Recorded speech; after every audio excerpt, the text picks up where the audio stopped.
Good morning. This is Mary Barr Rhodes, and I'm here today to talk about F.A.C.E, furthering awareness of character and essence. And I'm thrilled to introduce to you Dorothy Hatic. Dorothy is certified as an Enneagram teacher and trainer in the Barrett's Value Assessment and Spiral Dynamics. She also volunteers for the Enneagram Prison Project. Good morning, Dorothy. Good morning, Mary. Morning, Robin. And then Robin Grant. Robin is the creator of all these beautiful characters that will show up in F.A.C.E. He is also a certified Enneagram teacher and trainer, has also trained in Spiral Dynamics with Dr. Deborah Uten.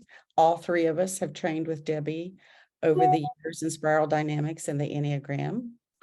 And he is also the creative director for the Enneagram Prison Project, and as well is a certified guide for the Enneagram Prison Project. So, Robin, I'm hoping you will start us off talking about the origin of the characters and how all this got started. Well, thank you, Mary. Good to see you and Dorothy. The characters have evolved kind of over a span of many years. I started illustrating when I was quite young, and I love to draw fantasy characters. It's my favorite thing. I'm a type 4 on the Enneagram, so fantasy is my jam. I spend a lot of time in my imagination and my creativity. And when I was about 19 or 20, I started got really interested in illustrating characters that were kind of personifications of virtue. And so I was really looking at like what is a virtue, and how could I like make create a character out of a virtue.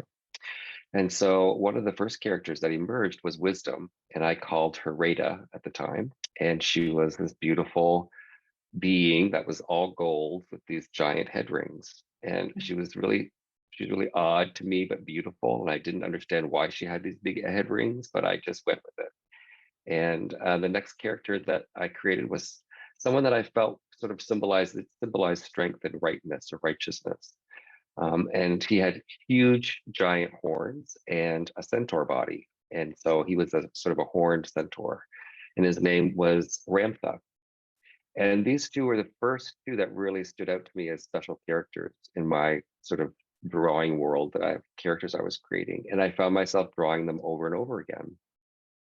And then I drew 3 or 4 more characters after that, and collected around five characters that I was continually drawing and playing around with and developing sort of a personality archetype around. And Robin, could you tell us a little bit about the 9 portals and so on? Could you give us kind of the basis of where all this takes place? Sure. We really wanted to map out a galaxy that sort of represented the Enneagram. And so we created 9 worlds or planets that exist in the galaxy, in a solar system. And these planets, they weren't really connected to each other. The other worlds didn't know each other exist. And then one day a rogue planet moves in, a 10th planet moves into their galaxy and begins to orbit the galaxy, stays in the rotation of the planet. And it has this magical property in it that creates magical portals on all the worlds. And so a character suddenly in our stories may fall upon or stumble upon a portal in a tree, in a pile of bricks, in a ruined building, could be in a cavern, in a cave. So our storylines often just depict our characters beginning their journey by discovering these portals. And once they go through a portal, they don't actually go to another N1 planet first. They go to this rogue planet. And this rogue planet has like a Stonehenge center on it. It's all grassy, beautiful paradise. And the only thing there that they see is this 9 gateways made of stone surrounding an obelisk in the middle. And when they come through a gateway, there's all of these other gateways that they can choose from, and some are open and some are not open, depending upon where they are in the story. The obelisk in the middle is magical too, and it has different inscriptions on it, and different riddles sometimes come from the obelisk, pointing different directions or inviting characters to move into the different gateways. And so in that way, it's the metaphor for kind of how it is that when we first come to know the Enneagram. It's sort of like, I think everybody thinks like me. Until I learned the Enneagram, I realized that Dorothy doesn't think like I do. She lives on her own planet, and I live on my Yes. planet. And she has a world of creatures that are very different from my inner world of creatures. But I think her creatures should be just like my creatures. And if she is not like me, then maybe there's something like wrong with Dorothy, or right with Dorothy and wrong with me, right? It's all the things that we compare and contrast with each other in the way we see each other. So I love that our worlds create that opportunity for us to say, hey, sometimes we encounter people and we feel like, what planet are they from? Until we get to know those people and get to know really what makes them tick.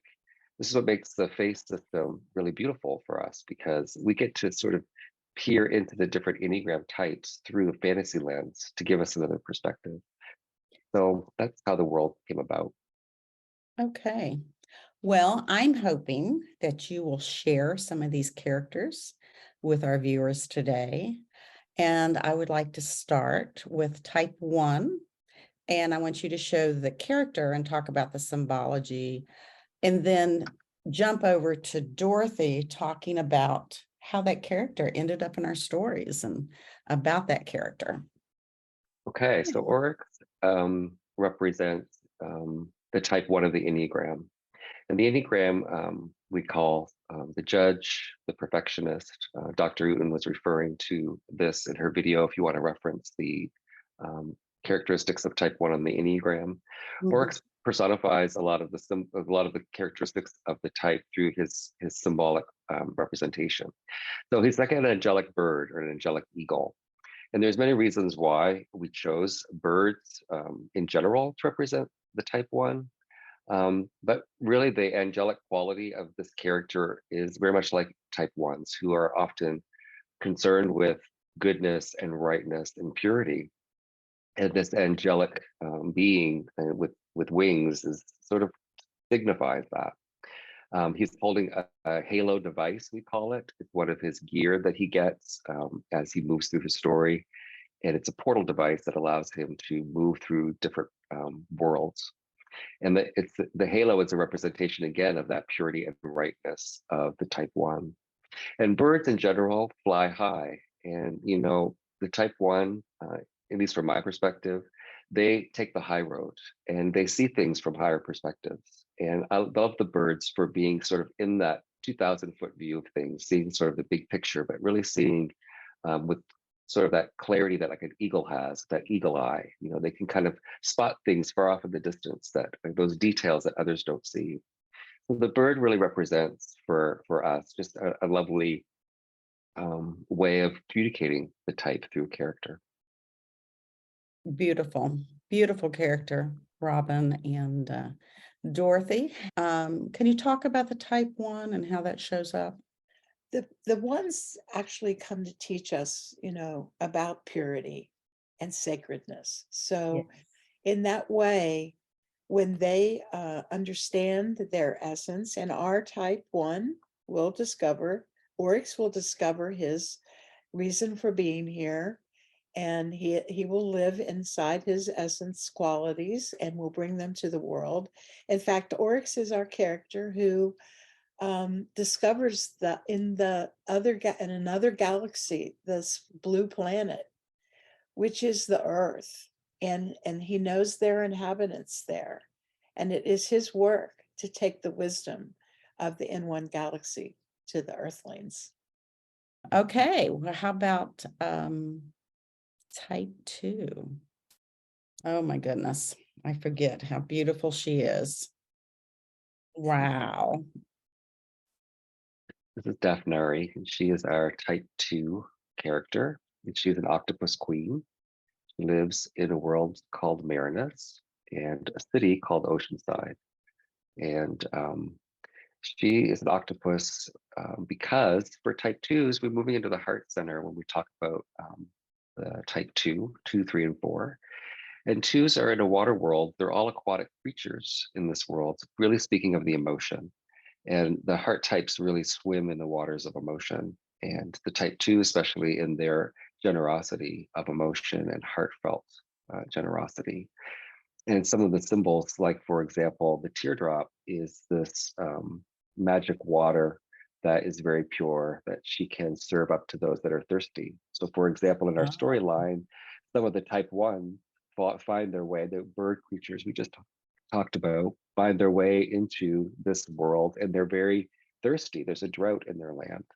And so Daphne and her creatures attend to them immediately and bring them water and refreshment. Another symbol that's here around the type 2 is the mirror. And she acquires a magic mirror in her story where she's able to look at some of the most important people in her life. And Oryx's face is in the mirror, who we just spoke of. And Oryx and Daphne do have a form of relationship, a close and intimate relationship in one of the chapters of our story. And whenever she wants to see him, she looks in the mirror so that she can behold him. And this really speaks to the ways in which type 2 love relationships. They love to be in relationship. They love to have friends close to them. They like closeness.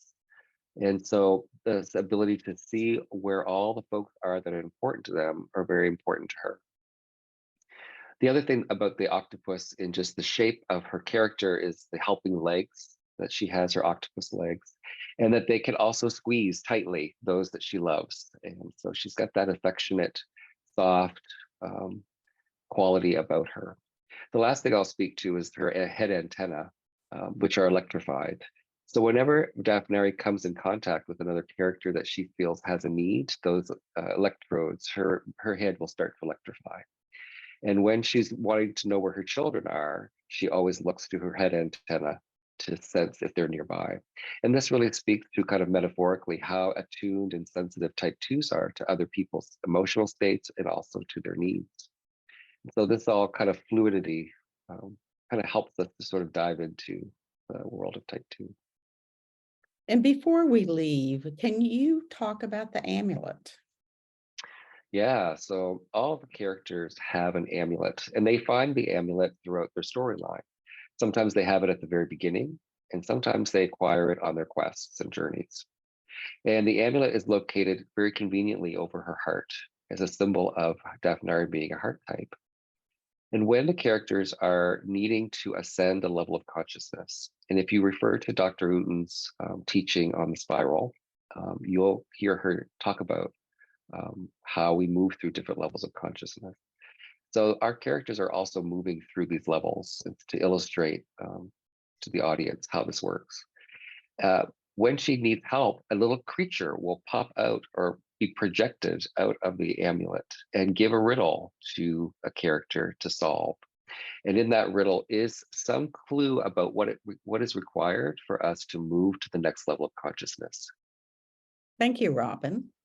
And now, Dorothy, how did Daphne show up in our manuscripts? Oryx, who's the type 1 character, his world is disrupted with no water. So they have this Oh. terrific drought. He goes in search of water. Well, where better to find water than in a water world, right? And he comes Absolutely. up against in connection to Daphne, and they have a relationship in Daphne's own way. She wants to take care of everybody, and at the same time, she takes off trying to endear herself to Oryx by doing work on his behalf of bringing the galaxy into this righteousness that Oryx perceives that everybody needs. Beautiful. How Yeah. exciting. So let's jump over to type 3, Robin. What does type 3 look like? This is Fana. She's a cat or a tiger, which is the symbol of the cats are very independent and strong. So if you think about a cat or a tiger or a lion in the pride, they are the dominant. They are the ones that you don't mess with, right? And we know of type 3 that they are often very successful in life, and they are very much in leadership often. And so the ability to be powerful, like those powerful claws of a cat, right? That's being able to claw their way through difficulties and challenges and climb their way to the top even. They're really respected and they're looked up to as admirable. One of the things, the powers that Fana has is to be able to transform herself into different kinds of other cats. So right Mm, now she looks probably more like a lion, and in her whirlwind is a tiger. And she has this adaptability to be able to change. And she does this because she wants to relate to all the other cultures of cats on the planet, because she has to really work hard to prove herself amongst all these male cats to tell her that she can't be doing what she's doing. And so she is succeeding by and overcoming constantly by having this adaptable ability to be able to be these different cats and to relate to them in their stripes or their colors, so that they'll listen to her more. And so why we created this was because type threes, we know, have this ability to be chameleons, and they can change their personalities, they can change their presentation even, in order to relate to other people, to connect to other people, because the heart types all want to make connection. We all want to make connection, but the heart types really want to make connection. And so this is a part of her way of connecting and also succeeding and achieving her goals of being the most powerful. And really, her journey is sort of to sort of prove herself in her world. So that's Fana. so Dorothy, can you tell us more about that? Well, I do want to say too, one thing about the art and the symbolism of it is her, if you notice, her amulet is suspended over her head. Yes. And this is a symbol of the fact that type threes being the center of the heart type, often disconnected from their heart Yes. because emotions are messy. They get in the way of getting things done. And I think that's really important to remember about Fana, because she is a doer and is efficient, and she values those things until she learns that value is really inside, comes from it's an inside job. Yes, it is. And all of our characters will ascend to find their true essence through their journeys. And I think that's the part of the stories. It's how they get there, but it's also the fact that they do get there, and that their wisdom that they end up dispensing to the reader is that essence quality about them, about each type. Yes. It's what we're all trying to Right. And the move to. disruptive event is just another one of our ways of telling that story. So her world then, is a frozen tundra, and the only way she can warm it up is just by getting busy and warming it up. And that's what, she is. She runs around until she warms the earth enough to make it fertile again.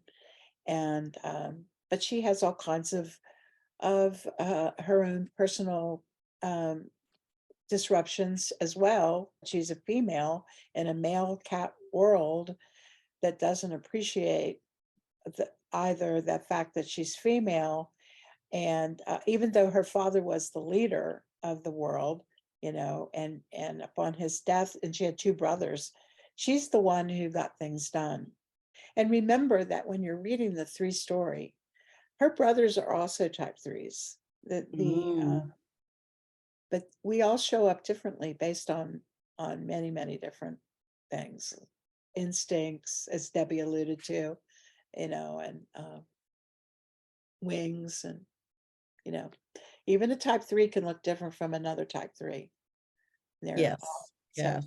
but Fana, she personifies your typical doer, your typical efficient, let's get her done, let's move on, let's not get involved in these messy emotions. These other cats are having fits over the fact that Fana's a female, and then she's also somehow able to produce all this fire, this magic to get what she needs to do done.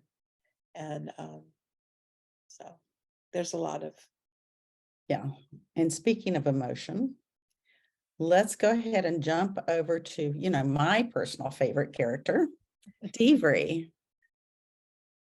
And Debris is a tree man, and he is one of many what we call the organics. all of the characters, and you'll see more in our stories, more characters like Debris, different flowers and shrubs and things that are alive and moving around. Debris is a tree because for the type 4, the 4 is immediately, maybe when you think about the 4, you think about the tree that goes deep into the ground, the roots Mhm. that go deep. And in Debris' world, their roots go into the ground and they connect to each other underground, those roots. And when those roots pull up, the other organics feel it. So they have a lot of communication through their limbs and their branches and their roots. Another thing that we created for Debris to represent 4 is the hornet's nest. Now, the hornet's nest up there is sort of a way in which Debris knows his feelings. They're kind of basically how we might say how he expresses his feelings, because type 4 is what we would call an expressive heart type, and they express themselves quite a bit. And the hornets can go out and sense things in the environment, bring information back to Debris. And when Debris upset, that hornet's nest gets really stirred up. And sometimes those hornets can be kind of stinging and can sting others and himself. And we know kind of that type 4s have a tendency sometimes to internalize things in their environment and kind of beat themselves up a little bit more, or take on blame and take on things inside themselves that really aren't theirs to take on. And so there's a little bit of this hornet sting, is a little bit of the ways in which sometimes 4s do some self-punishing. And so sometimes when he gets really ticked off, he will grab that hornet's nest and throw it at somebody and really stir up some drama in the story. Mm. Um, so, at Debris, he's a light bringer. He has a connection to the cosmos. He's kind of can read a lot of the stars and the light. And in his story that Dorothy's going to speak to, it has some light and dark themes in it. The scepter, the last symbol that I'll reference here, is that it's a bit of mastery over the emotion. Because if you notice that it's a hornet-shaped scepter.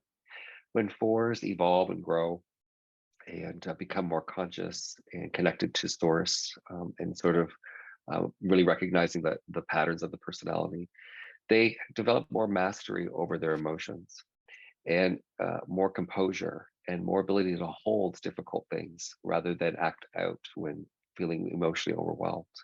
And Debris inherits the scepter in his story, and it's really a symbol of his own kingship in the story, his own mastery in his own world, but it's also a symbol for our type 4's mastery of emotion.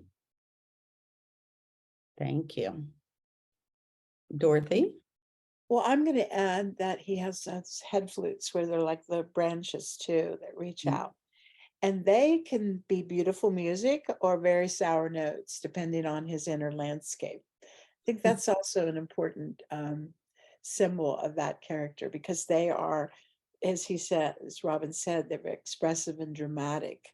And they express it, it's expressive in our character through the metaphors of his person. Debris' journey takes him through the levels of consciousness in such a way that everything that seems imbalanced in him becomes so balanced, because that's his gift, is equanimity. He brings that sense of balance to the galaxy. And then a 4 can hold joy and sadness for the world. They can, in a way that no other type can. They have that sensibility about them that appreciates the darkness. Yes. Yeah. Yes. Many of us withdraw or run from that, but they actually, a force can be withdrawn. They're a withdrawn type. Mhm. And Debris certainly exemplifies that in his journey. He will blame himself for what is happening in his environment. He'll take it and internalize it, and he also is able to express that depth of darkness in a way that is quite beautiful, actually. Would either of you want to add anything here before we jump Um, on? Maybe, thank you. I love that, Dorothy. Divri too moves through the worlds with that music. I'm so glad you referenced the flutes. I had forgotten about those. And that illustration, you don't see them very well. I'll post another illustration in this video. He encounters different characters, and when he encounters them, a special song will emerge from him that's very special for that other character, and it brings them together. And so Divri does this other thing where he kind of pollinates other worlds with his love and his virtue. So when he goes into different worlds, that fruit that Dorothy was referencing that he was holding, he kind of plants himself in other worlds, that love that fours have, metaphorically.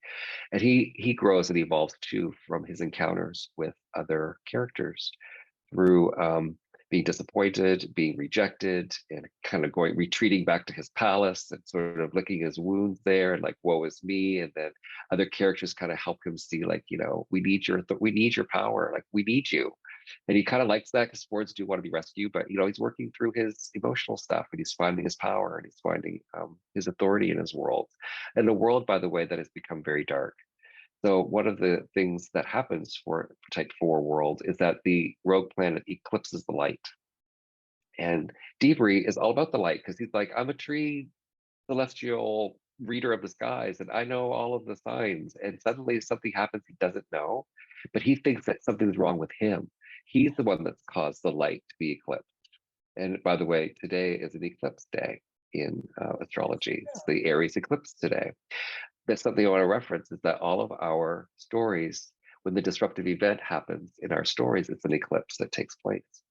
So Divri's story is literally that eclipse that is affecting his world, cutting off the light. And he has to work through himself to figure out that it's actually not him that caused it. But he first thinks it is him, and he's really hard on himself, and he's hard on everybody else too, because he's trying to process this really painful thing.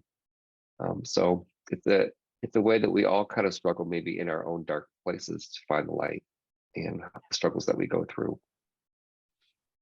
Beautiful, beautiful, beautiful. Thank you. And now I can't wait for this visual. Let's jump over to Gris. I love how you said his name right, because it is a bit of a tricky name to Yes. to say.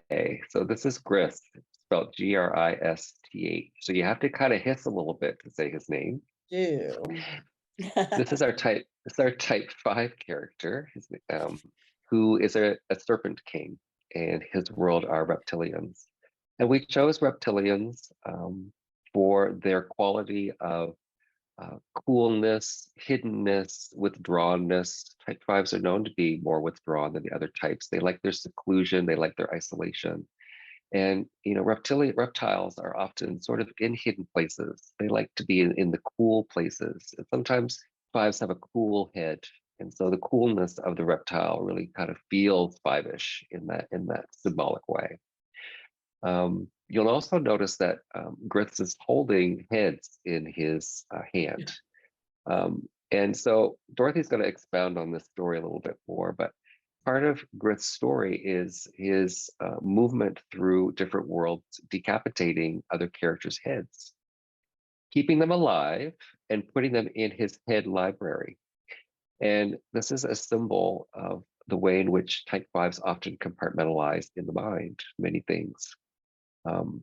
The symbol also that he's holding is the caduceus, which is the medical symbol. And Type 5s are very knowledgeable. And when they move into the divine and in that place of omniscience, they can be healers. And not to give away too much of the story, but Gris really does learn about integration and healing in his journey.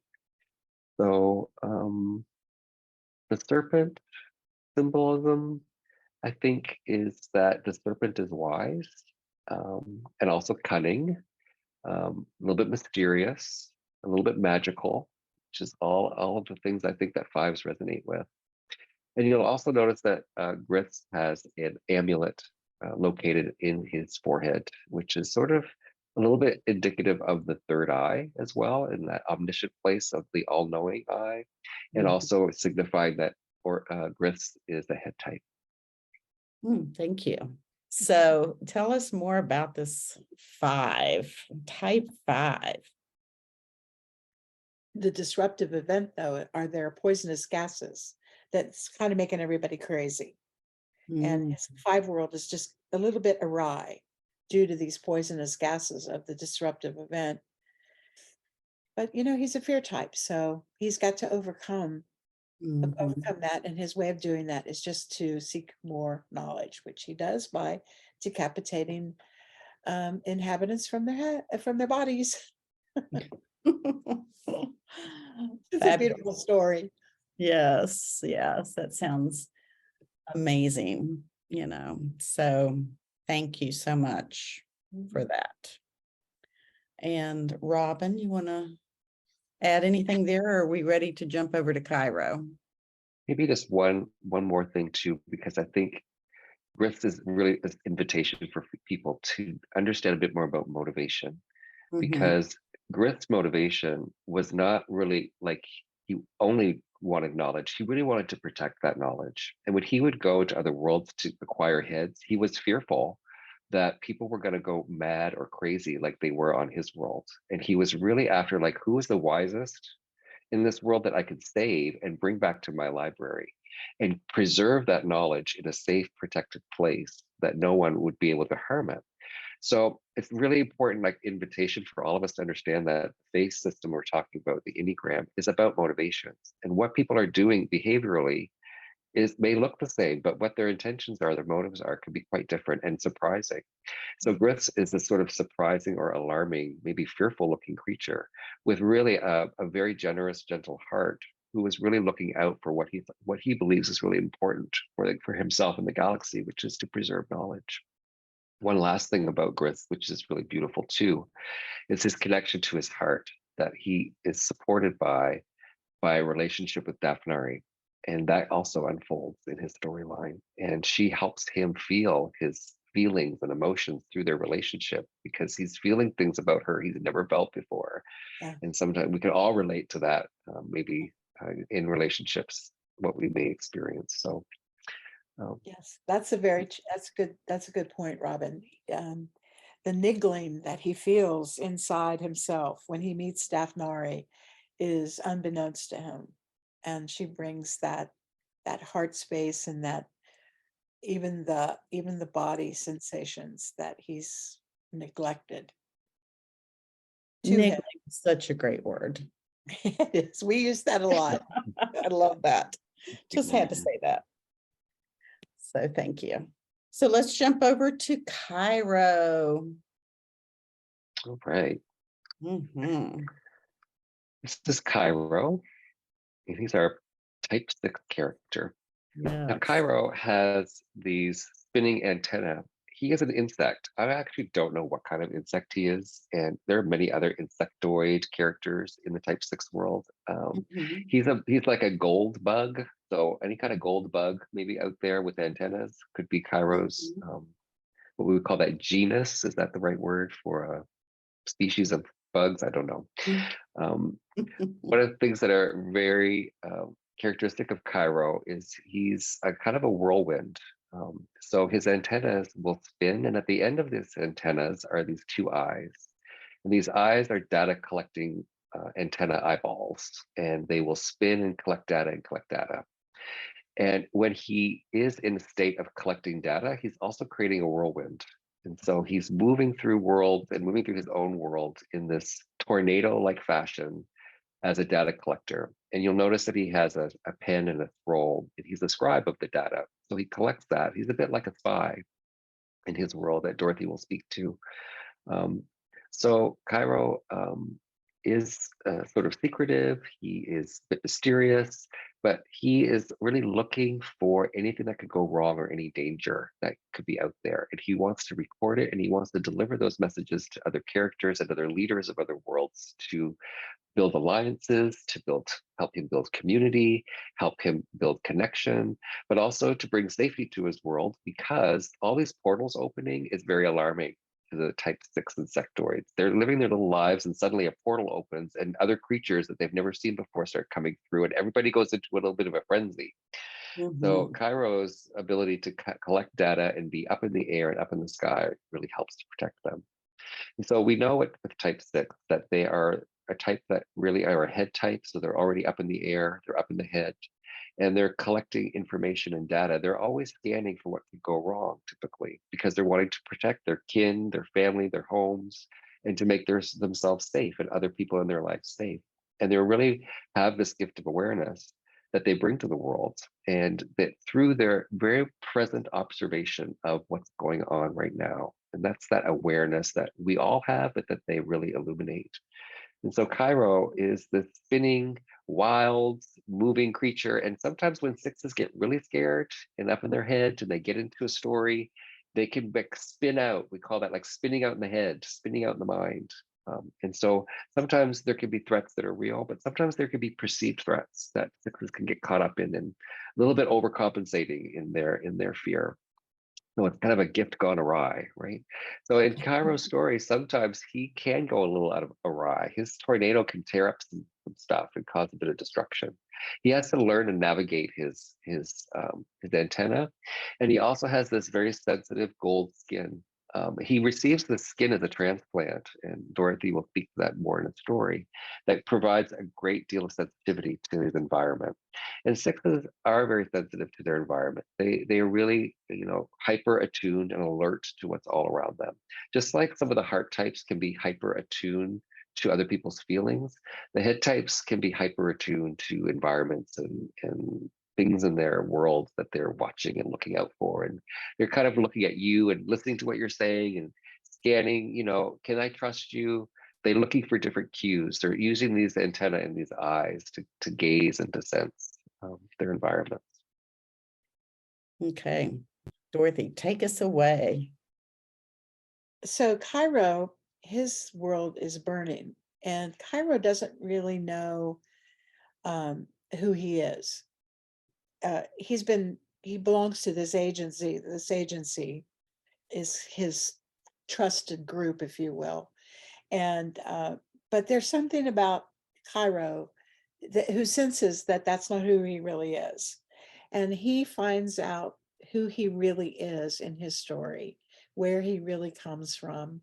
Uh, but in doing so, he becomes his world is like the most important part of who Yori, his world of Yori, his city of Yori. And so he's committed to rebuilding that because he finds out what his lineage really is and where he really comes from. Cairo's also our gay character. And when in the end, when the 9 leaders decide to come together, as Oryx has so generously decided that they should do. And our 9 character then facilitates that coming together. Cairo stays back and he says, I'll be there. Yeah, I will come to the summit. I will be there, but I have some things to take care of first because he has met. And prior to this, I'll just say this. He has a deep relationship with our type 8 character, which presents all kinds of problems for him because our type 8 character has a relationship with our type 9 character. And Cairo finds himself in this triangle, if you will. And when he finds out who he truly is and he comes into his own sense of self, he finds a character from the foreworld, Turin, and he wants to work on this relationship with Turin, and he stays behind when the summit comes together. But he promises and keeps his promise. He'll be there. He will be there. But first, I got to take care of business here with Turin. Sixes are very loyal and very Very responsible. loyal. Yes, so Yeah, very exactly. responsible. So, yes, and I've heard them called the classic beauty. Oh, really? Yeah, Yeah. that's Yeah. another term I've heard for sixes. Both of my daughters are sixes, and believe me, my one daughter is always like, she has scanned the room. We walk into a room, she sees everything that's going on.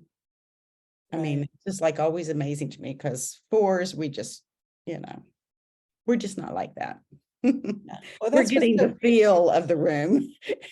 No, we're getting the feel of the room, and they have every detail scanned out. yes, So that's just what's so beautiful about the art. Each one of our characters exemplifies the character, the personality, the Mhm. fixation, the even the essence quality. Yes. Yes. Yeah. So, okay, onward. We are going to talk about Anji next.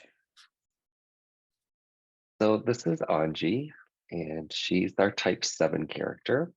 Look And at her. she is a fabulous, majestic rabbit, and the giant rabbit ears and giant rabbit earrings dangling off the ends, and a big, beautiful fan with quite an interesting little character showing up there. So Audrey is a rabbit because for the type 7 in a playful way, she can see she's in an amusement park world. Sevens are really known to be the fun, playful, enthusiastic, positive, and energetic sources, the source of joy that we all have within us that they radiate and through their personality. And the rabbit is sort of the hopping bunny, the bunny rabbit that hops through and is bouncing from thing to thing and be able to go very quickly with a lot of speed. Rabbits are very fast. And the sevens are fast thinkers. They're extremely agile. They are able to multitask. They're able to do multiple things. And they like to be on the move. They like to be going to the next amazing, fun, fabulous thing that they've got planned for themselves. Their schedules are typically packed. And so you can see here that this beautiful queen has a lot of activity going on behind her.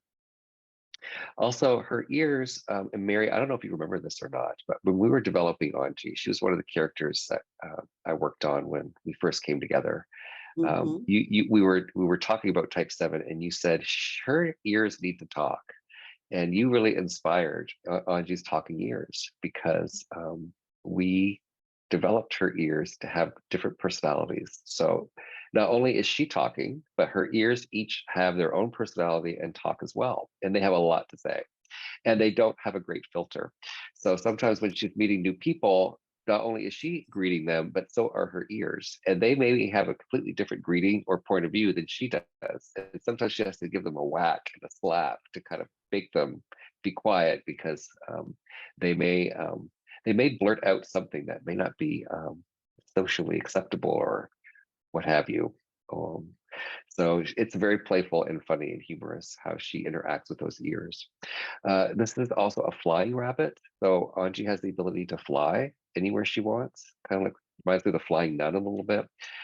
Just can take flight. And so the type sevens are a head type. And so again, it's this ability to be able to be up in the air, be able to see, and just be able to has this agility to fly wherever, whenever she wants. The last thing that I'll say is the fan that she's holding has a shadow creature in it.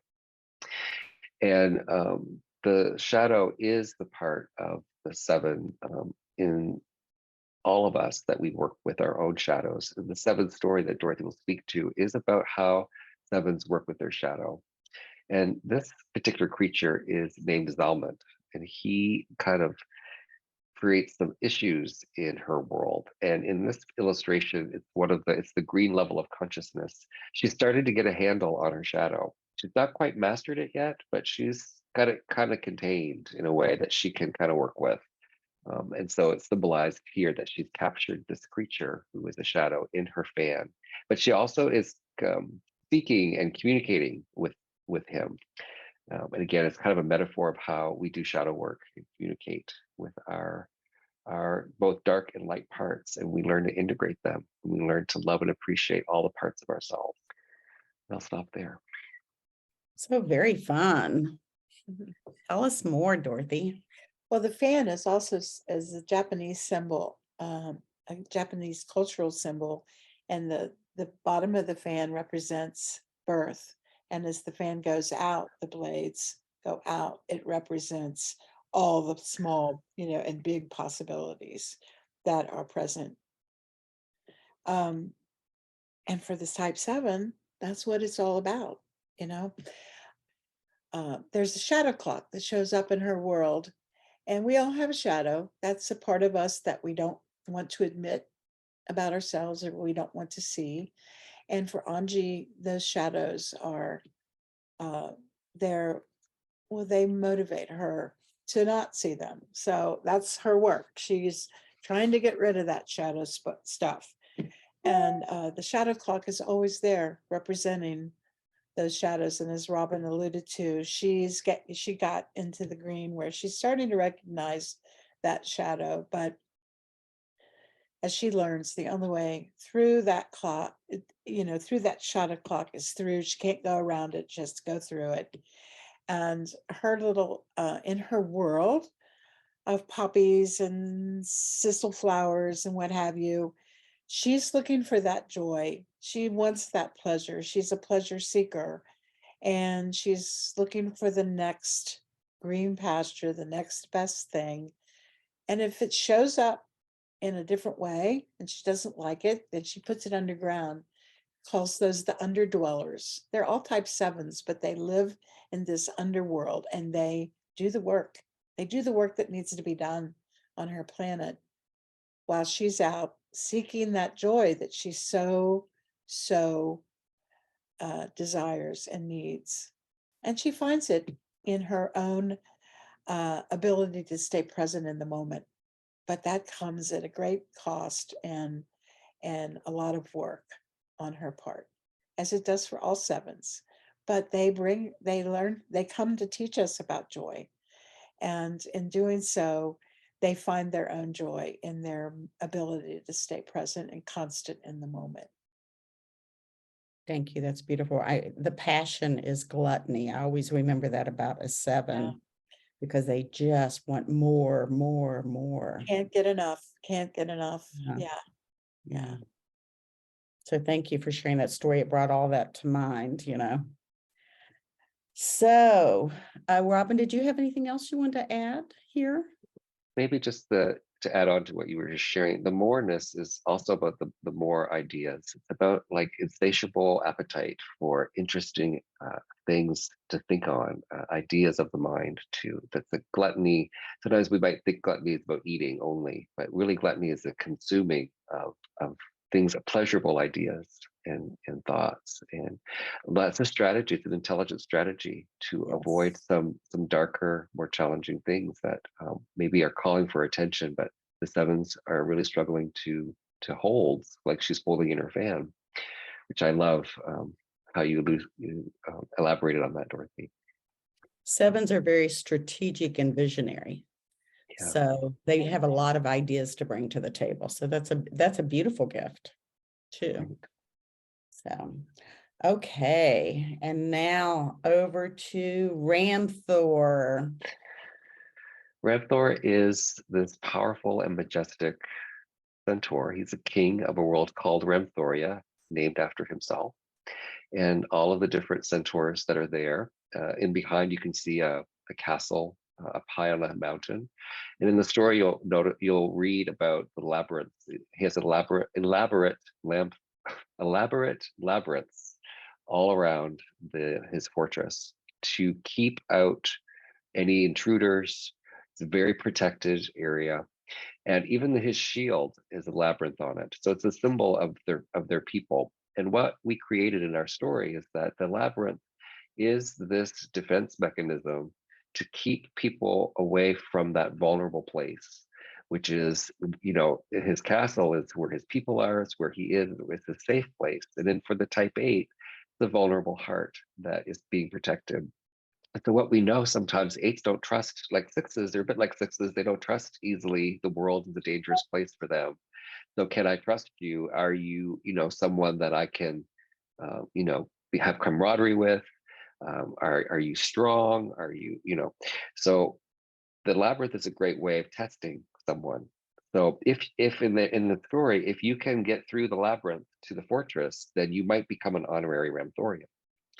So this labyrinth shield in his story has this magical quality to actually pull other characters into the labyrinth shield, because it's like it's a little world inside of itself that they have to navigate and move through and see if they can escape the shield.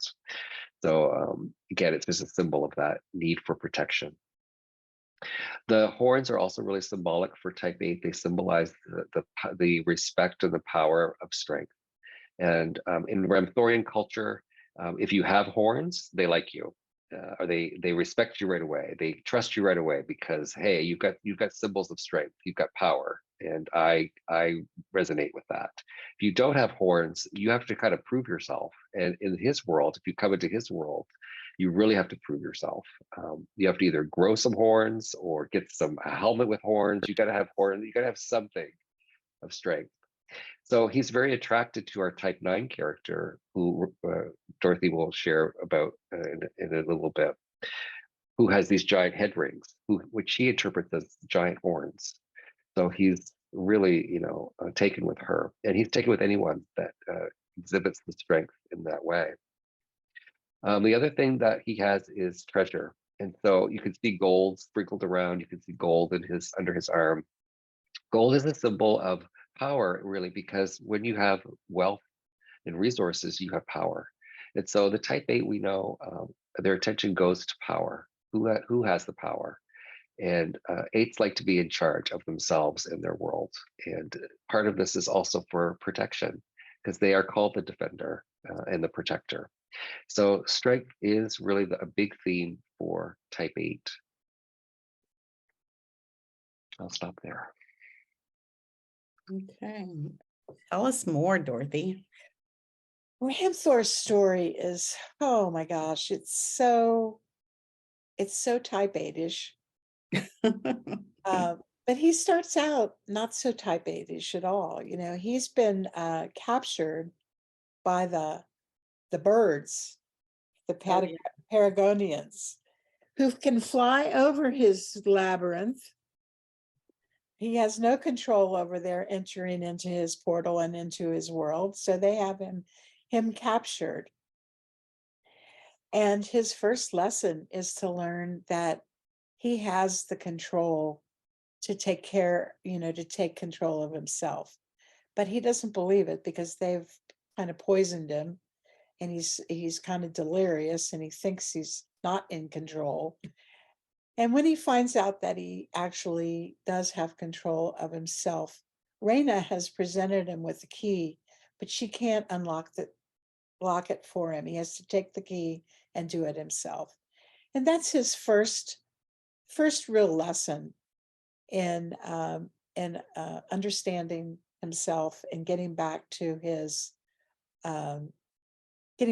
people, for one, and taking back control of his world. And this elusive character that's Raina, whom we will talk about next, is gone. Through his journey, he's constantly taking care of his underlings. 8s are notorious for caring about the underdog, and truth and justice is very important to them. And Oryx exemplifies that throughout his story.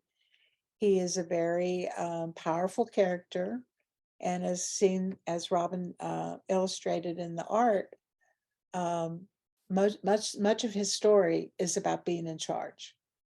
Now, there are a couple of times when he gets bamboozled throughout his journey. And there's a character, Oryx actually comes into his world and helps one of his enemies to infiltrate Ramthor's world by having these fake horns. But in the end, our 8 character learns that his real power, is not in those horns, that it lies within. Beautiful.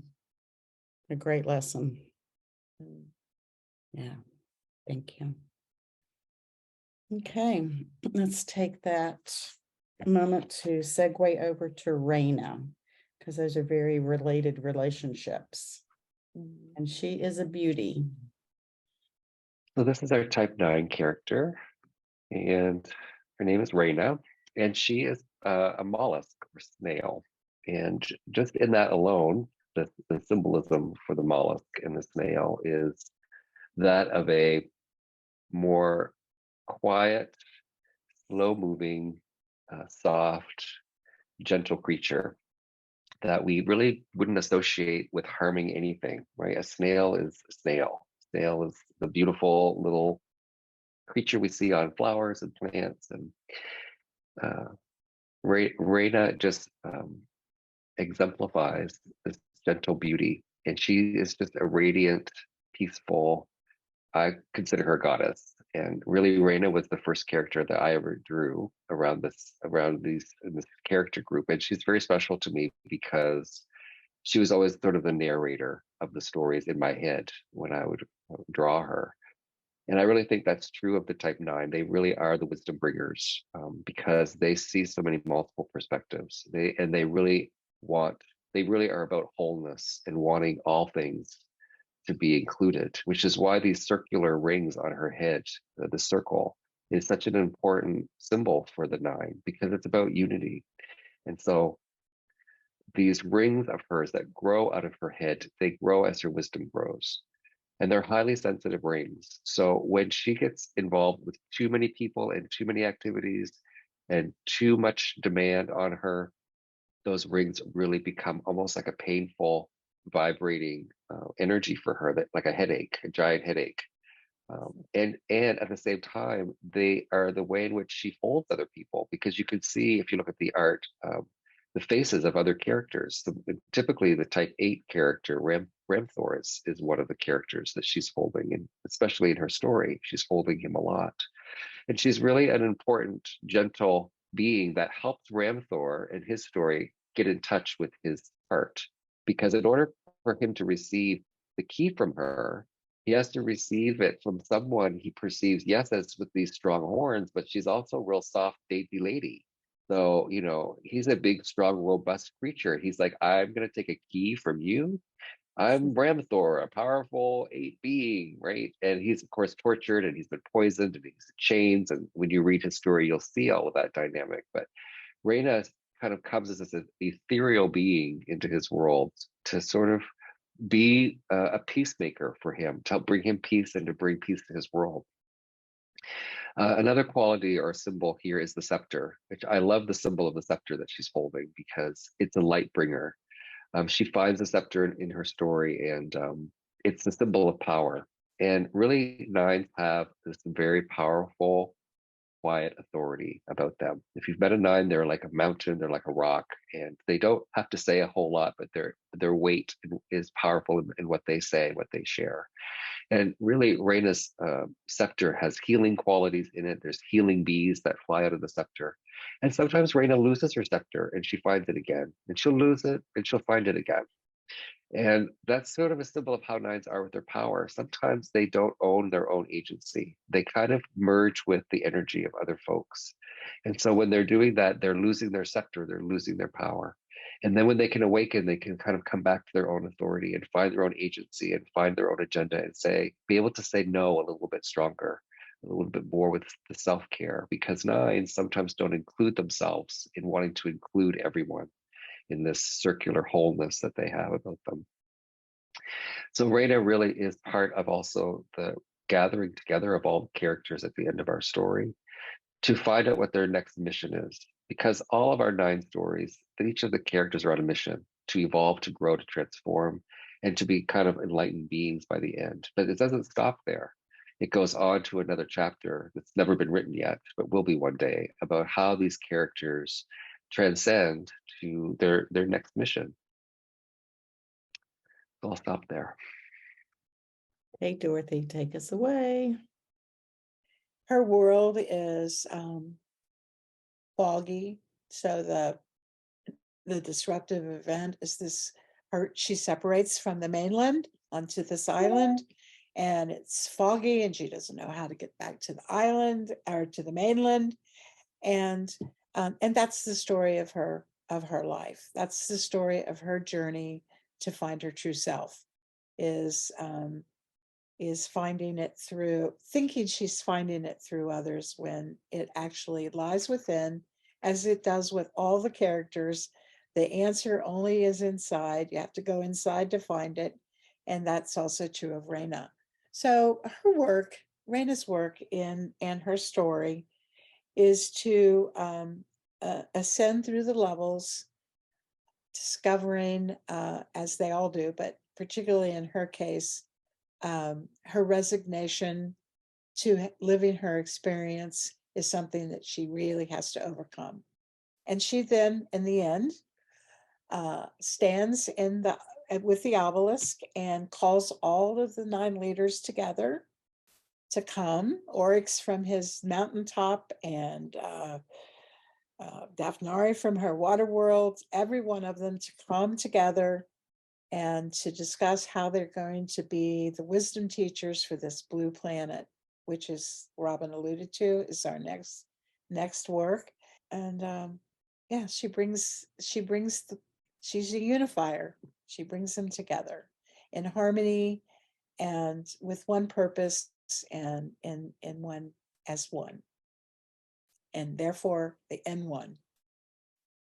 What a great way to finish up and lead us to talking about where our viewers can find our books and our comics. I want to point these out.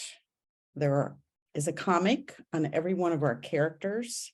And you know what? It's a really great, inexpensive way to first learn about the characters and tell a little story. There is a riddle, there's a crossword puzzle, coloring page. There's just so much in here. And they're like $5 on sale right now. So, but then if you want a deeper dive, you can purchase our manuscripts on Amazon as well. And Raina is still on sale. They are to the typically mid 20s to 30. I think that $28 range. But Raina is on sale right now for $6. And look at all those beautiful illustrations in there and pages of story. So jump on Amazon right now and purchase one of our manuscripts or one of our comic books. So I want to say thank you to both of you all. Thank you so very much. I know that our viewers are really going to enjoy this interview today. So thank you so very much. Thank you, Mary.